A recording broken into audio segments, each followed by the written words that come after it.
अपने पसंदीदा सीरियल के ऐसे ही डेली अपडेट देखने के लिए हमारे चैनल को सब्सक्राइब करें। आज के एपिसोड की शुरुआत में अबीरा मायरा से माफ़ी मांगती है कि मैं बार बार आपको एक घर से दूसरे घर में शिफ्ट कर रही हूँ। मायरा हंसकर कहती है, जब तक पापा और गीतू मेरे साथ हैं मैं कहीं भी खुश रह सकती हूँ। अब तो वो दोनों उदयपुर में हैं तो मैं बहुत खुश हूँ। इसके बाद अबीरा मायरा गोयनका हाउस में आती हैं। अबीर उनका गाना गाते हुए स्पेशल स्वागत करता है। मायरा और अबीरा बेहद खुश होती हैं। मायरा और अबीरा दोनों प्यारा डांस करते हैं। अबीरा मायरा से कहता है, अब हम दोनों खूब मस्ती करेंगे और कार्टून देखेंगे। अबीर मायरा के लिए टीवी चला देता है और मायरा टीवी देखने बैठ जाती है। अबीर अबीरा से कहता है, अब तो तुम्हें पूकी मिल गई है, अब तो खुश हो जाओ। अबीरा परेशान होती है। अबीर कहता है, मुझे पता है तुम मुझसे नाराज़ हो, मैंने काम ही ऐसे किए हैं, लेकिन मैं अपनी गलतियों को सुधारने की कोशिश कर रहा हूँ। अबीर कहता है, क्या हम अतीत को बुलाकर आगे नहीं बढ़ सकते? अबीरा अबीर के गले लग जाती है। अबीरा कहती है, मैं मायरा के साथ भी अतीत को भुलाकर आगे बढ़ना चाहती हूँ, लेकिन शायद उसमें समय लगेगा। दूसरी तरफ अरमान गीतांजलि को बताता है कि उसके लिए गेस्ट रूम तैयार कर दिया है। गीतू पूछती है, आप कौन से कमरे में रहोगे? अरमान कहता है, मैं अपने कमरे में नहीं रहूँगा, मैं शायद स्टडी रूम में रहूँगा। अगर तुम्हें किसी चीज़ की भी ज़रूरत हो तो तुम घर में किसी से भी कह सकती हो। गीतांजलि कहती है, मैं आपको पहले से जानती हूँ, मेरा हक आप पर है, उन पर नहीं। ये सुनकर अरमान असहज होता है। गीतू चली जाती है। ये सब देखकर विद्या कावेरी से पूछती है कि आपने गीतांजलि को इस घर में क्यों रहने दिया? कावेरी कहती है, हम मायरा का दिल नहीं तोड़ना चाहते थे। मनीषा भी इससे सहमत होती है, लेकिन वो कहती है, इसमें अबीरा इससे दुखी हो गई है।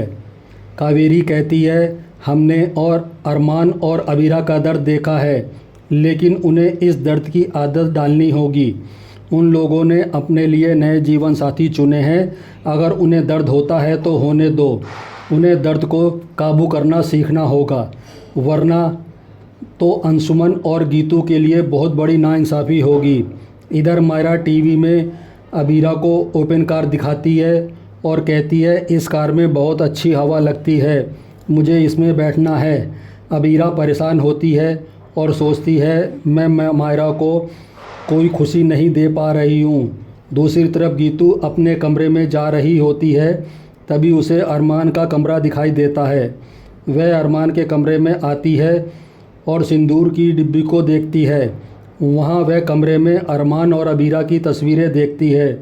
गीतू सोचती है, इस कमरे में हर तरफ अबीरा की यादें हैं, शायद इसीलिए अरमान इस कमरे में नहीं आया। दूसरी तरफ अबीर और अबीरा मायरा को सरप्राइज़ देने के लिए आंखें बंद करके बाहर लाते हैं। अबीरा उसकी आंखों से हाथ हटाती है और उसको कावेरी की स्कूटी दिखाती है।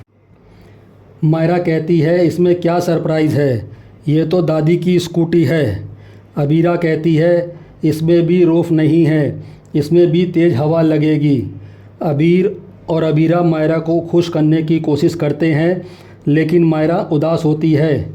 दूसरी तरफ अरमान सपने में अबीरा के साथ डांस करता है और उसे गले लगाकर खुश होता है। असल में अरमान तकिए को गले लगाए होता है। गीतांजलि उसे देखती है और कहती है, इस घर ने अबीरा की यादों को अरमान के दिल में जगा दिया है। ये असल ज़िंदगी में मेरे साथ इतना नहीं मुस्कराए जितना ये सपने में अबीरा को याद करके मुस्करा रहे हैं। अगली सुबह पोद्दार हाउस की डाइनिंग टेबल पर कावेरी का स्वागत होता है। संजय कावेरी को मुख्य कुर्सी पर बैठाता है।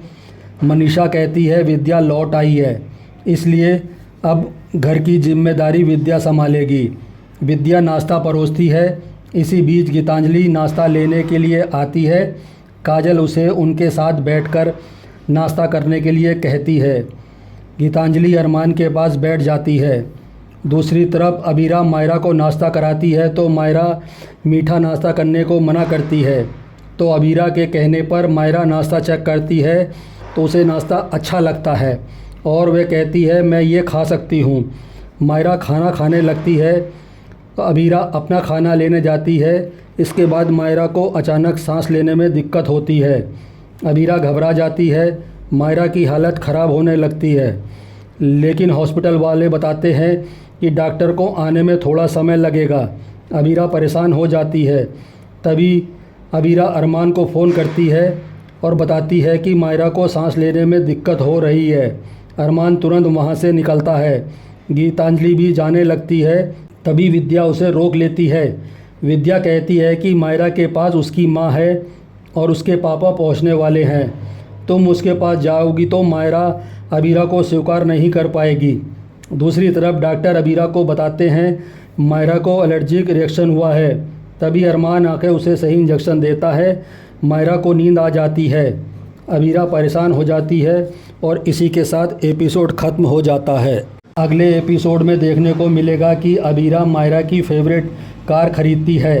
अरमान अबीरा से महंगी कार के बारे में सवाल करता है। अबीरा कहती है हमारी वजह से मायरा बहुत कुछ झेल रही है, इसलिए अगर उसे खुशी मिल रही है तो मैं उसकी खुशी के लिए सब कुछ करूँगी। मैं अपनी बच्ची की खुशी के लिए सब कुछ कर सकती हूँ। अरमान उसे अपने जैसे गलती ना दोहराने की सलाह देता है। अबीरा कहती है क्या तुम्हें आज भी लगता है कि मैं अपनी बच्ची को संभालने के काबिल नहीं हूँ? अरमान कहता है तुम दुनिया की सबसे अच्छी माँ हो और सबसे अच्छी पार्टनर हो। इस पर अबीरा कहती है अगर मैं इतनी ही अच्छी होती तो तुम मुझे छोड़कर नहीं जाते। ऐसे ही डेली अपडेट्स देखने के लिए हमारे चैनल को लाइक करें और सब्सक्राइब ज़रूर करें।